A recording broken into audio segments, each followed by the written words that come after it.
ముఖ్యంగా మనకి వ్యాయామం అనేది బాడీకి అవసరము. వ్యాయామం చేస్తున్నప్పుడు కూడా మనకి దాంట్లో 2 రకాల వ్యాయామం ఉంటుంది. ఒకటి కార్డియో, ఇంకొకటి లిఫ్టింగ్.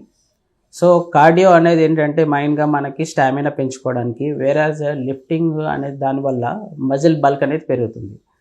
సో వీళ్ళలో మనకి యంగ్ పేషెంట్స్లో మెయిన్గా ఇలాంటి ఈవెంట్స్ ఎప్పుడు వస్తున్నాయంటే డెడ్ లిఫ్ట్ అలాంటివి చేస్తున్నారు. డెడ్ లిఫ్ట్ అంటే వాళ్ళకి కెపాసిటీ కన్నా for example going for more than 100 kg కానీ 120 kg 150 kg అలా డెడ్ లిఫ్ట్ చేసేటప్పుడు సడన్గా మనకి బాడీలో బ్లడ్ ప్రెషర్ పెరగడము, అలాగే స్ట్రెస్ పెరగడము, ఇవన్నీ ఏంటంటే బీపీ అనేది చాలా బాగా ఎక్కువ పెరుగుతుంది.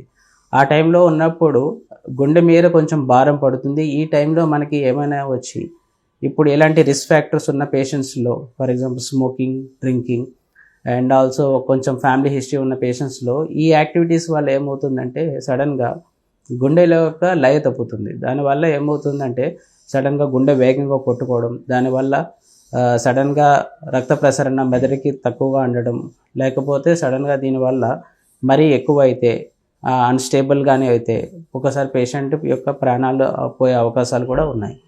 సో ఏదైనా చేసేటప్పుడు ఫస్ట్ కొంతమందిలో ఫ్యామిలీ హిస్టరీ ఉన్నప్పుడు వీళ్ళలో కొంచెం ఏదైనా జెనెటిక్గా అయినా ఉంటే better to go for first ECG 2D echo. అలాంటి అబ్నార్మాలిటీ ఏం లేకుండా అండ్ ఆల్సో రిస్క్ ఫ్యాక్టర్స్ దూరంగా ఉందంటే అండ్ ఆల్సో కంట్రోల్డ్ ఎక్సర్సైజ్ అనేది చాలా ఇంపార్టెంట్. ఒకేసారి డైరెక్ట్గా ఎక్స్ట్రీమ్ హై వెయిట్స్ చేస్తే ఇలాంటివి వచ్చే అవకాశాలు ఉన్నాయి.